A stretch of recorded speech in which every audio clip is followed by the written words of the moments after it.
All right, so I'm just going to go ahead and lead us in. You guys, I'm so happy to see all of your faces. Thank you so much for tuning in. It's Wednesdays with Wendy and Lisa. It's a thing. It's been a minute.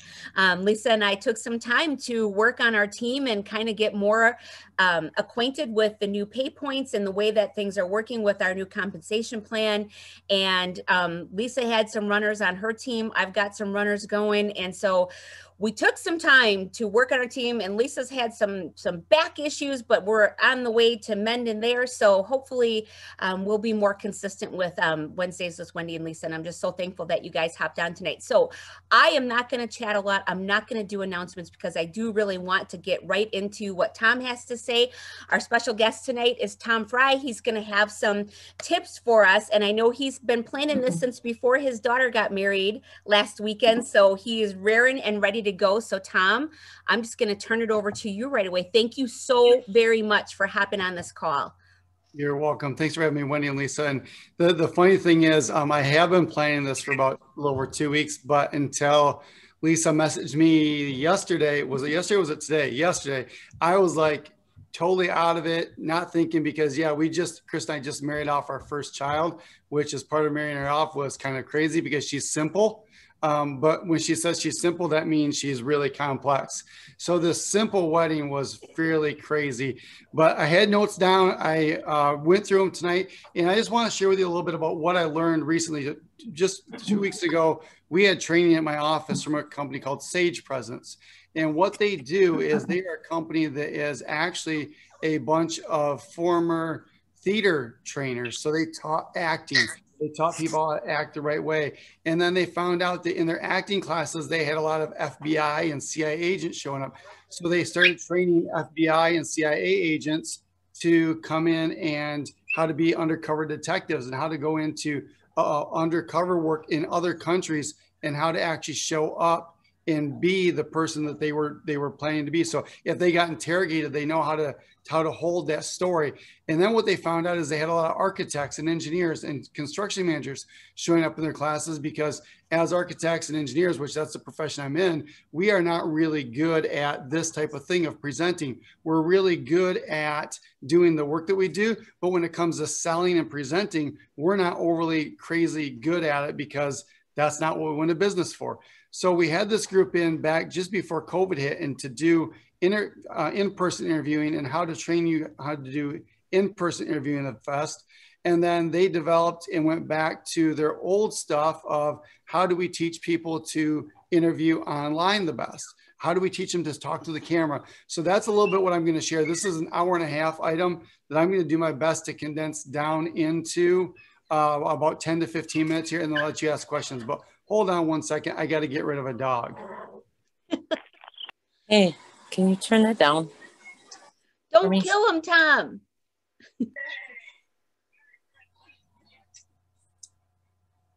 So one of the first things they tell you to do when you're doing this online, because we don't know what the situation and circumstances is going to be, and you're going to see a kid pop in right there probably in a second, is to own your situation. So if something's not going well, own it, talk to it, acknowledge it. So if your lighting is bad, you can see every time I tip my heads up, the glare hits my glasses. That's specifically there for a reason. I'm going to tell you some more about that in a second. But one of the things is they really teach you to own your situation. So if you got background noise, if you got bad lighting, if you got bad internet connections, just own it, talk about it, and say, this is where I'm at. This is what we have, because we know that not everybody is going to have the best internet connection or not have the little kids' heads popping up right there as they're trying to pick up the dog and the dog's growling at them. So those are the things that you first want to do, is you want to own your situation. The second thing that I really wanted to talk about is, you can see I just looked down at my notes. What they'll talk about is look down at your notes, but then look back. And where do you look? So if I look at where Wendy is, you can probably see I'm looking down at my screen. If I look where Ronik is, you can see me looking over. You want to look at the camera. The person you're talking to in all these situations is the camera. It's not the little screen down here or the screen up there or the screen up there or someone over here. You're talking to the camera because that's where your audience is. Your audience is behind the camera. The other thing you'll notice is I'm standing. And I'm standing because I can move anywhere I need to And because of hopefully the way I've set up the lighting, except I should have a light behind me lighting the wall a little bit, my lighting stays the same pretty much no matter where I'm at. And my head stays in the center of the screen. So you can see me, I can talk, I can move, no different than if I were in person presenting to you on a stage. I can move freely and it allows me to be me, more of me. So as I do this, the other thing I've done is I've set the camera so the camera is just about eye level. And again, with it being an eye level, when I go near and I go far, like Grover, right, on Sesame Street, and I go near and I go far, I'm not waving my arms. I did wear blue though. So when you do that, it keeps your head right in the center of the screen also. So it's the idea that you keep your frame consistent. As part of that frame, you'll notice behind me, there's some stuff in my backdrop. And that stuff in the backdrop, honestly, for what they told us is, this is too full. What you typically want is you want it to be almost like a scene setting. And I hate to use this reference, but like on a soap opera, you want some very simple things. You want maybe a light back there that's turned on. I couldn't reach my extension cord to the light. That's why that light's not on.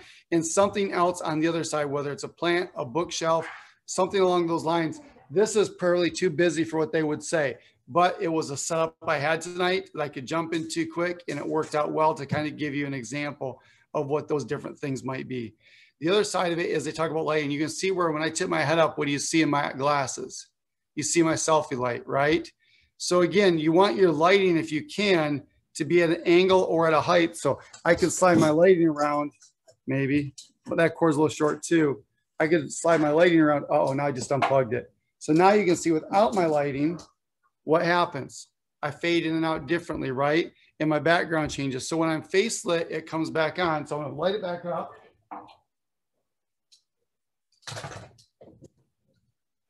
Turn it back on, maybe. I'll come back, I promise.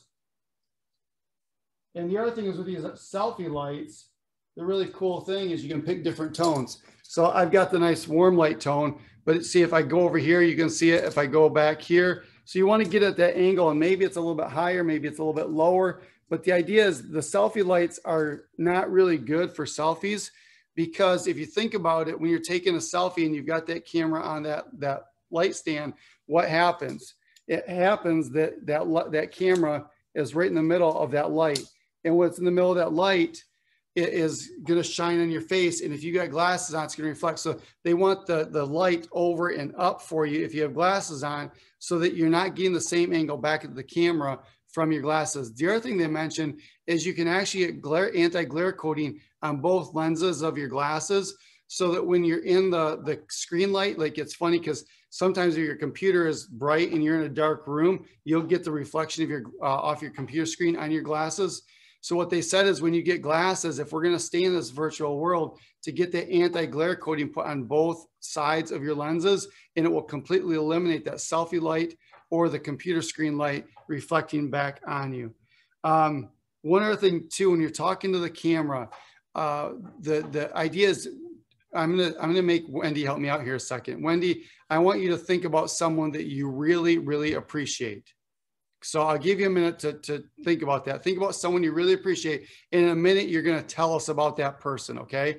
So when you're talking to the camera, you need to appreciate the camera. You need to appreciate the audience. You need to talk to them like you care about them, like there's someone that's really important. So Wendy, I'd like you to tell me about someone that's really important to you. And I'm going to take my eyes off the camera and I'm going to look at Wendy just so we can see what she does here.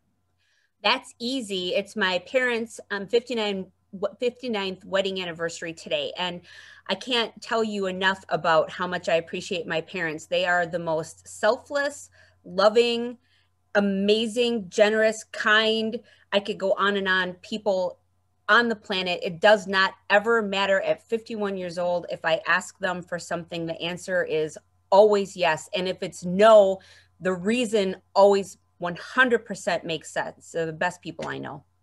So you can see, thank you, Wendy. That was awesome. You can see when she was talking about something that she appreciated, she was into it. She was leaning into it. She was speaking with her body. It was you could tell she cared about that. And that's with the camera. You want to lean in, you want to appreciate, you want to show that you care for the camera, because that way your audience knows that you care. One of the other cool things they talked about too was that if you are on screen and you have people in the audience, you talk to the person in the audience over here and you have a conversation with them and you talk to a complete thought with them. And then when you're done there, you move back to the audience here and you talk to them and you finish your thought here. And then you move to the person in the back of the room and you speak to the audience there. And then you come back and you finish the last thoughts, maybe back here to the camera. So the idea is you talk and you finish thoughts. So again, I just finished a thought. Now I'm going to check my notes. And I'm going to come back because I don't want to be reading my notes because my head is down and you see my big forehead and the glare off it. And maybe if you got roots that are colored and things like that, that aren't done real well on the top, those show up. So the whole idea is that you want to get that and you want to come back as you're having a conversation, because if we were sitting there as friends across the table, I wouldn't be reading my pad of paper, looking down in my head, not looking, I'd be looking at you eye to eye. So when I just looked down, it said, well, what do you wear? Well, the idea is you'd wear whatever you wear if you were doing this presentation in person, right? So it's really easy when we're on Zoom and we're on Teams and we're on videos to just go in with whatever you've got. But if you're presenting, what would you be wearing if you're actually presenting in front of a room, in front of an audience with someone else there? So for me, it was simple, except I left the camera higher because down here just a little bit, you can see the gravy stain from when I dropped my potatoes on the plate earlier tonight. So the other thing is they say, you know, keep it real. You mentioned that earlier. We got to keep it real. We got to be who we are, but yeah, it still needs to be focused on how we present and how we care and how we show the different things. Again, my selfie light went out. You can see how my background lighting and my face lighting all changed because of that. That can be a distraction to some people. So those are just different things to look at. Again, I'm going to check my notes. I'm going to look down. I would normally just pause here. The other thing that we talked about a lot with these guys is, do you do fake backdrops? And here's the thing is, I don't know if you've used fake backdrops or not, but sometimes my ears disappear. Sometimes my chin disappears. It's really weird when I'm talking and my chin disappears. It's only cool when you have a green screen shirt on and you've got a green screen behind you and you can make your head float around like this and really piss your boss off when you're in a meeting and he's speaking because he can't focus on his notes. He's focused on your head floating. But when it's just in general, all you're really trying to do is, okay, what's Wendy trying to hide behind her in that green, that fake backdrop back there? And was that a Pepsi sign? Or, was that their husband running through naked? Something like that, because those things happen, right? And we want to see them because it's funny, but we don't really want them to be thinking of something like that going on the whole time that you're talking. So the idea of the fake backdrops, if you don't have a good background, just own it. Say, hey, look, I'm sitting in my car. I'm calling you from the parking lot at Walmart because I've got to run in and pick up groceries for the kids. But this is where I'm at. And just know that somebody's going to honk on me. Somebody might pound on the window. Just own the situation of where you're at and enjoy it. The other thing is I have a tendency to move a lot. And part of moving a lot is I'll go side to side and I'll go front to back. Control your movement enough so that it doesn't make other people dizzy. So for me right now, I've got a spot right here on the floor where I've got a piece of tape. So I know that this is where I want to be most of the time. But again, if I move a little bit, it gives some dimension to it. If I had the right light on, it would keep me well lit. And again, that's the idea of the camera being at eye height when you're doing this, is that when I go in and out, my head stays in center of frame for the most part. And that helps out the way we talk. I don't know how well I'm coming through. I'm hoping the sound is coming through well, but I don't have a microphone. I've got the computer microphone is all. They recommend that if you're going to do this a lot, you invest in a high quality lapel microphone also, because then you know that the sound is going to be coming through and you can set it up to be consistent all the time. So those are a few of the different things there. Another one is when you are really trying to, and see how I'm looking down, I was trying to give you an example there of how not to do your notes. When you are going to wrap up, it's sometimes really easy to look around and try to focus and look at each person. One of the other things is if you're going to do a presentation and there's a lot of people and there's going to be items popping up in the chat, which are popping up right now in the chat, it's good to have a wingman. Or a wing person or a wing woman or a wing kid or somebody that's watching the chat, watching facial expressions, watching things come and go, that can then, when I pause, can say, hey, Tom, by the way, Tracy just asked this awesome question. What do you do in this type of situation? And then I can jump in and automatically transition without me going, oh, hold on a minute, let me check the chat. So that's another thing. So like I said, I tried to condense an hour and a half of really cool stuff that we learned down into hopefully about 10 minutes there. One of the things I'd encourage you to do is they've got some incredible things on their website. If you look up Sage, S-A-G-E, presence, not like gifts, but like your presence, Sage Presence. They got some great video blogs there. They call them vlogs. I'm not that fancy to use that word, but they've got some really cool stuff there and how they do it and how they train and why they do it. And I think you'll really enjoy that as a resource also. So any questions? Everybody, please feel free to unmute yourself if you have questions. Tom is here for you, so definitely don't be shy. If you have a question, unmute yourself and ask questions. Oh, Lisa did. I knew that wouldn't take long. Oh, I can't hear you. I didn't have questions. I just wanted to say that was really awesome stuff. I mean, you know, even if somebody's not super professional and they're going live, that still stands. I think like Tracy, one of your, for your live, that it worked. I could see you well. You were really speaking to the, you know, two people. Even though it was your kitchen, it seemed to be really well lit. So I just think that's great advice. One of the things that I don't always do, but I'm going to start implementing is if I'm in my car, I'm going to own it. I'm in my car talking to you because it's my new office. Nobody bothers me here or something like that, just to stop the distractions. Well, with what Lisa, it adds to that reality element, right? It's where life is right now. It's a situation we're in. So let's just own it and admit it and not make it be wondering, did Sergio pick you out? And, you know, he's making you sleep in the car tonight because you ate too many beans or something. And I really appreciated you bringing up the women's roots because that is true. You look down and you just see roots. Nobody wants to see that. That's right. You know, and I really did also appreciate, Tom, the way that you talked about how your appearance is important. You know, like I didn't go all out, like I don't have my hair done and makeup on and everything, but you know, my hair's clean and my face is clean. And I follow somebody on Facebook because I truly adore the way she presents herself. She sells clothes. She doesn't have anything to do with plexus, but I love her thing. But she does lives so many times where literally she looks like she just got out of bed. And when she's all put together and she's wearing the clothes that she sells, she looks amazing. But those other times I'm like, what are you doing? Like, who's even, I don't even want to look at you right now because you kind of look, what, you know?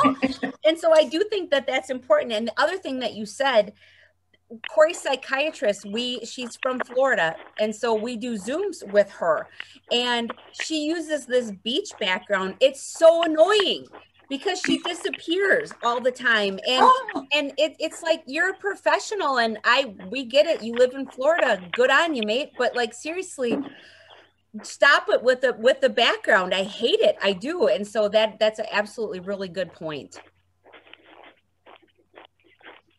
Anybody else? Who's chewing? I don't know who's chewing. Somebody's heard that chewing. Too. I heard Amanda. I thought maybe for a little bit it was Amanda Wallace because it might be. I think Amanda's out walking, but she's got herself muted. Amanda, did you have any questions? Oh, there we go. Can you hear me now? We sure can. Well, somehow I hit it on safe driving mode even though I'm walking, and I can't figure out how to get it off. So I'm sitting here just chiming in, and nobody's acknowledging. And so it was the crunching of the walking. Okay. So yeah, maybe you're just walking too fast. Well, it's so funny because I normally make it like almost 3 miles, but I lose signal. So I can go just to the edge. It's about 3/4 of a mile, and then I have to turn around and walk back. So I've made the same trek now. This is my 4th time, just so I could keep signal and hear y'all. Nice. But you did an awesome job, Tom. Very good. Thank you. While I could see you before I somehow hit safe driving mode, you looked very professional, and I really like that you're growing the beard back. Me too. Yeah, it's probably going away again real quick, though. So Chris is probably going to hate us for saying that, but I absolutely love it. Thanks. But But Amanda, you're someone, when you do a live, you can tell your hair is always cute. You've always got your favorite lipstick on. You always look really good. I mean, I think you do a great job with your live videos. Well, thank you, because it's like literally holding down the puke. I want to puke every time I go live. But me too, girl. I feel you. As long as I have on lipstick and mascara, I'm good. Like, that's what I have to have. Lipstick and mascara, and I can go live. Or you just get one of these hats. Got you covered, says it all. Yeah. Well, I do have a hat that I love to wear, but when I wear it, it comes down so far over my face you can't see like my eyes. So I feel like really weird.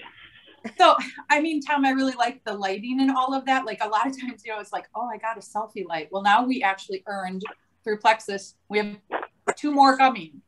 I don't need 3 selfie lights, but I love that I got it because it wasn't just for like, you know, vanity's sake or anything like that. It really was for good lighting, because the best place to go live is outside, because daylight always makes you look the best. So your car is fabulous for that. But inside, I always felt like my lighting wasn't very good. And when you're talking and training and things like that, nothing worse to me. I will turn a training off if the lighting is bad, because it's so distracting to me. And I don't feel like it's hard to watch, I feel. So, right, and that's, if you got 3 of them, what I would do is I'd put one on each side of you, put one a little lower, one a little bit higher, and then one behind you that's shining on the wall to light the wall behind you, actually. Oh, okay. Because then you'll have consistent lighting all the way throughout. And that's really what he did, because the benefit, the guy with the training, is it's technically a studio, right? That's where they do these things. But to show us, he did it from his laptop, and, you know, he turned his laptop around and showed everything else that was going down. The other thing he said is, you know, make sure you're not down like this, because then it feels like you're talking down to people, and you can see up my nose and you know what's going on there. And then the other thing is, if you're like this, then it feels like you're the other way, you're talking up to people. Yeah.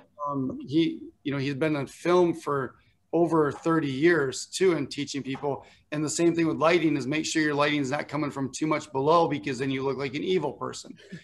So again, if you think about it, when they light evil people, where do they light them from? He also said that, I don't know. Oh yeah. Really is a short guy. But in the movies, you don't pick that up, relatively speaking, because all the camera angles on him in his movies are from below. And I didn't believe that. So I started Googling some of the movies just to see clips. And it's true. Almost all the movies he's shot, that it's an angle up at him to make him give an appearance that he's even that much taller. Wow. Illusions. That's right. It's all smoke and mirrors. It is. He's like, you can't believe the things that we can do in film to make people look what they aren't. Yeah.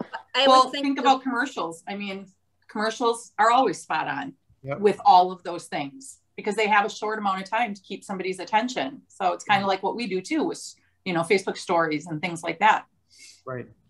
Yeah, that's 100% right, because of Harry Potter, if Jamie was on, she'd be cheering because I brought it up. But Hagrid, the guy who plays Hagrid from Harry Potter, he's a giant on the show, but he's actually like 5'10". He's he's an average sized guy, but they always shoot Hagrid from up underneath. You're always looking up at Hagrid when you see him on camera. So that's really interesting. Yep. So Tracy, that's why did you have any questions? No, actually, not at all. Awesome. It was very interesting. Awesome. Thanks.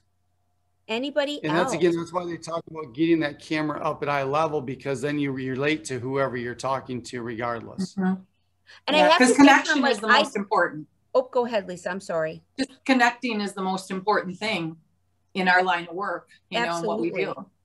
I mean, I learned just now that I need to look at the camera, because whenever I do these Zooms, I am always looking at who speaks to me. And I felt like the whole time, I felt like you were looking directly at me, which I bet nobody gets that when I'm speaking, because I'm usually looking at people all over the place. So that's also really good advice. Well, and it's hard too, because you naturally want to look at the person you're talking to, right? So right now, when I'm looking at the camera, I can see all of you, but I can't actually see you. I'm not looking at your facial expressions, your body language, things like that. So I can tell you're nodding your head, Wendy, but I can't tell anything else of what you're going on. So that's the hard part. And that's why they said it's a really good idea if you're going to be presenting and you can tag team with someone who's there as your counterpart that can bring up those things. If they see something, they can pause you and say, hey, hold on a minute. Wendy, do you have a question? And then I can pause a second. I can look at my notes while they're asking, and I can come back to you more specifically on what that is that you have. So I think you touched on it, but during your presentation, did you talk about, like, I always have the chat up next to me. So when our guest speakers are on, I can see if somebody has a question and I can address that. Did you recommend that you have that chat up, and how do you address that without interrupting the flow of what you're talking about? If you're going to be by yourself, you really don't have any other choice. You have to have the chat up, right? Because you don't have someone else watching it. But so you can seize them when something pops up. And what you can do is you can just take a natural pause when you get to an end of a thought, look at the chat. Oh, great. Thanks, Wendy. We've got 15 minutes left. You know, that type of thing, when really we've got 6 minutes left at the top. But that idea that I can see that and I can pause and just take those natural pauses. When you take a pause, take a breath, look down, get a drink of water, whatever it may be, and then come back to the camera. So you're not talking like you're in, second grade trying to tell the teacher why you stole one of her pencils. That's not the way we present. If we're confident with who we are, we're confident with our message, we're confident with the product. And it's kind of the guy used it even as an example. His dad was a preacher, and when his dad would read scripture, he would look down at his Bible, read the verse, and then he would look up and he would recite the verse based on the verse he just read. Then he would pause again, read the verse, look up, recite the verse again. So he wasn't speaking while he was looking down at all. He was constantly looking up when he was speaking. So again, if you're going to use notes, use bullet points or use short sentences enough that you can look down and pick up from them and come back to your audience and have the conversation with your audience versus talking to my pad of paper where you can, see my wrinkles and glass glare and all those other things going on. A little tip that I could share is when I'm doing Wednesdays with Wendy and Lisa and I have prepared something that, her and I are training on or that talking about, I take Post-it notes. If you would see my laptop, literally the entire outside of my laptop is full of Post-it notes, and they go in this order. So I know what direction to follow. Lisa's got hers right there. We did that when Lisa and I did training videos. We did 4 training videos, and it was the same thing. We had our notes kind of like out so that we were still looking forward, but we weren't looking down at our notes during the training at all. But that's a little tidbit for me, is I do that. I take my Post-it notes and just put them all the way around my computer so that I'm still looking this way. The other question I had, Tom, does help a lot. Because then you're looking at the camera, right? You're still looking at the camera. Or what I'll do is I'll hang them on the wall right behind my camera so that I can see my bullet points behind the wall. So I'm looking up, but I'm not looking way up at it. And you can still get the idea of that I'm trying to engage you as part of the conversation. Because if I look here or I look at the wall past me, you probably can't tell a whole lot difference because I'm still looking right over top of my camera versus down and around it. The other question I had for you is, you talked about attire, you talked about dress and your appearance. Did they recommend wearing like a specific color? Like they talk about red being a power color or, blue being, so did they recommend wearing a specific color if you're going to do a meeting or a live? They recommended color because, again, if you don't have a darker, more bold color, you will then bleed out your face. Like the white will wash you out, tans will wash you out. So the idea, they wanted you to wear a darker color if you could. They also want it to be a good contrast to the backdrop. So like the guy doing our training had on more of a t-shirt, a darker colored t-shirt, like a navy t-shirt with a brown sport coat over it. And the walls behind him were like a sage color. So he stood out really well from the difference of what was back there. He also had a really good backlit wall, unlike the goofy shadows I get from all my different lights in the ceiling here. And so he stood out because he had that. It was almost like, again, it was almost like a set, but this is what these guys get paid to do every single day, right? They win $1 billion projects with teams left and right. I have one more question, and then I'm sorry, everybody, if I'm talking too much. It's just I struggle with lives. And so for me, this is something that was really exciting to have you come on, Tom, and do this. So the other thing is, did they give any suggestions for, say, you're in the middle of a live or a Zoom and you flub up? I mean, you make a mistake, you stumble all over your words. What happens to me is I panic and I lose myself. So I just, like, it's almost like a white kind of noise takes over and I can't think for a second. And I've gotten so much better over the years, but what did they give any advice for that? We have 2 minutes left, Tom. Yeah, so what they did is they didn't do that in this training, but in the last training they had, they made us intentionally screw up. They wanted something to go wrong for us. And they basically said, just pause and go, wow, that wasn't good. That was a really, oops, there, hold on, let's reset. Let's go back. Let's replay that over again. And like, he would even stop and he'd walk back almost like a take two, cut, action, and let's move forward and let's hit that again. And let's try the second time and see if I can get it any better that way. And again, it's part of that being real, right? Because everybody makes mistakes. Everybody slips up. So the more we, again, appreciate, acknowledge, it'd be no different than if you're walking on stage and you dropped your water or dropped your notes and they flew all over the place. You wouldn't just get down there and, you go, wow, that sucked. Hold on just a second. Let me regroup on that and get it back. And just, again, own the situation. If you own the situation can't own you. And that was one of the biggest things in that first training that we took out of it, is that the more you are in control by appearing to be in control, even if you're not, don't let it get you flustered and just take over and start back in it again. All right, we're going to run out of time. I just want to say thank you so much, Tom. Do you have a 10-second prayer? Yeah, I will. Heavenly Father, I thank you for the night. I thank you for the time to get together. I just pray, Lord, that you'll bless our businesses, that you'll give us clear guidance. But in the end, Lord, I just pray that whatever we do, we bring honor and glory to you. So I ask for protection tonight through the storms that are coming around, and just help us to enjoy our time together. And again, bring honor and glory to you in all we do. In Jesus'